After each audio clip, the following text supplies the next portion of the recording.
Good Monday, everyone. I'm Cyrus Webb, and welcome to Conversation Daily News. Glad you all could be with us. Well, it's a brand new day, it's a brand new week, and that means it's a brand new opportunity for you to do something amazing, and it all begins today.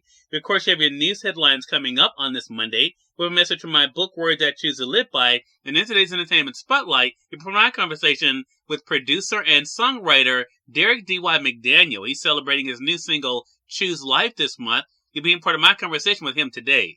Enjoy our broadcast. For Conversation Daily News, I'm Cyrus Webb with their Monday headlines. In national news, Supreme Court weighs most important case on democracy.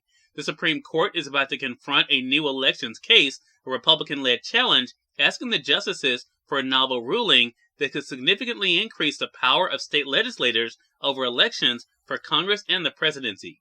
The court is set to hear arguments Wednesday in a case from North Carolina where Republican efforts to draw congressional districts heavily in their favor were blocked by a Democratic majority on the state Supreme Court because the GOP map violated the state constitution. A court-drawn map produced 7 seats for each party in last month's midterm election in highly competitive North Carolina.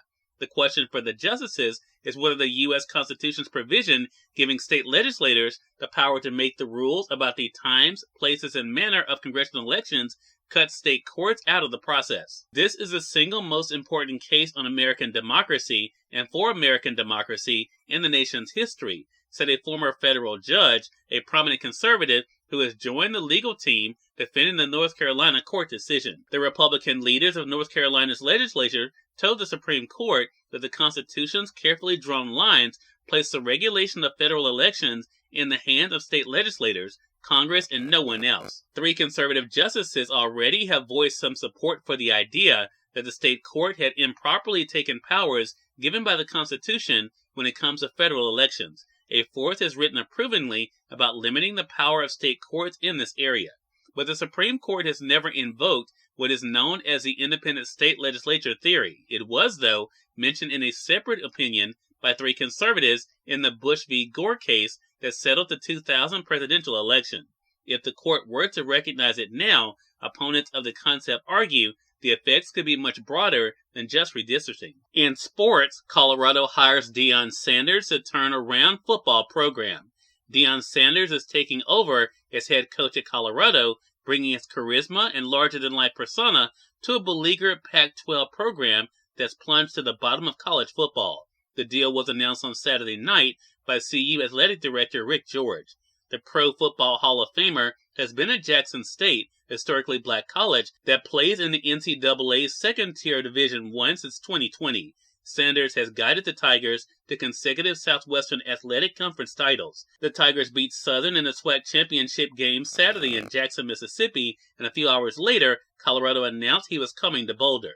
Sanders told his team after the game he had accepted another job, but intended to coach Jackson State in the Celebration Bowl for historically black colleges on December the 17th in Atlanta against Mid-Eastern Athletic Conference champion North Carolina Central. In coaching, you either get elevated or you get terminated, Sanders told his team. There ain't no graveyard for coaches where they die at the place. They're either going to run you off or you going to walk off. Sanders talked about the dearth of black head coaches at the high levels of college football and trying to be a catalyst for change. It's not about a bag, Sanders says. It's about an opportunity. In business news, Wall Street ended mixed following strong data on wages and jobs. Worries about inflation weighed on Wall Street Friday, leaving major indexes mixed after reports showed wages for U.S. workers are accelerating, which is good news for them, but could feed into an even higher inflation for the nation. The S&P 500 ended 0.1% lower after having been down as much as 1.2% earlier in the day. The Nasdaq Composite also trimmed its deficit, falling 0.2%, while the Dow Jones Industrial Average eked out a 0.1% gain. The indexes all notched gains for the week. Stocks have been on an upswing for the last month on hopes the worst of the nation's high inflation may have already passed. That Fed expectations for the Fed Reserve to dial down its intensity of its big interest rate hikes. Such hikes aim to undercut inflation by slowing the economy and dragging down prices for stocks and other investments. But Friday's labor market report showed that wages for workers rose 5.1% last month from a year earlier. That's an acceleration from October's 4.9% gain and easily topped economists' expectations for a slowdown. And finally, in entertainment news, Wakanda Forever is #1 for 4th straight weekend. Black Panther Wakanda Forever kept the box office crown for the 4th straight weekend, and the comic holiday thriller Violent Night debuted with $13 million, according to studio estimates on Sunday. That made the top 5 movies then over the weekend. #1, Wakanda Forever with $18 million. #2, Violent Night with $13 million. #3, Strange World with $5 million. #4, The Menu with $4 million. And #5, Devotion with $3 million. Cyrus Webb, Conversations Daily News. It's now time for a message from my book, Words I Choose to Live By. Enjoy. Good Monday, everyone. I'm Cyrus Webb, and welcome to Words I Choose to Live By. The work of art can be no less than the one who created it, and you were created by the very best. Accept nothing less for yourself, and give nothing less to those around you. We are all one. Have an amazing Monday. We are part of my conversation coming up with Derrick D. McDaniel in today's Entertainment Spotlight. Stay with us. You're listening to Conversation Daily News. For Conversation Daily News, I'm Cyrus Webb with Entertainment Spotlight. Songwriter and producer Derrick D. McDaniel joined me on Conversations Live, the radio show, to talk about his success. Here's a bit of our conversation. Derrick, thank you so much for the time. Really do appreciate it. Well, thank you, Cyrus. Thanks for having me on your show today. I appreciate it. Well, look, the pleasure's definitely all mine. You know, I want to, first of all, say that it's because of artists like yourself, Derrick, that people like myself were able to get through the past couple of years, especially with the pandemic. I think a lot of us turned to music and the creative community to be able to kind of help us. I want to talk about that for you, first of all. What has it been like for you to use the gift of music, Derrick, to be able to bring people together and to share important messages with them? Well, you know what? It's great that you phrase it just like that, because that is really what I believe music can do.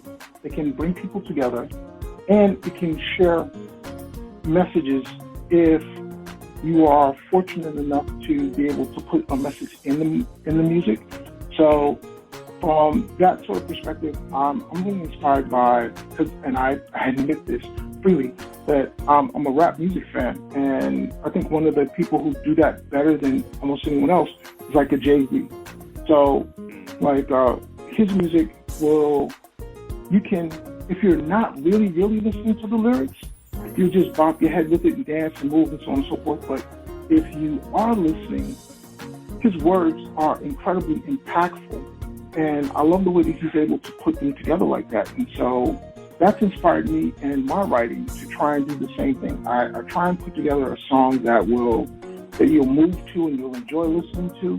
But if you listen to the words, it actually says something. And so in this case, Choose Life, I'm hoping that the audience will find that it's a good combination of both of those two elements. Cyrus Webb, Conversations Daily News. We thank you all for tuning into this edition of Conversation Daily News. But we'll get you on tomorrow with more news, message from my book, Words I Choose to Live By, and of course, your Entertainment Spotlight. And until then, we're host Cyrus Webb saying, as always, enjoy your day, enjoy your life, enjoy your world. Thank you all for choosing Conversation Daily News today. Then let's go make it a great one.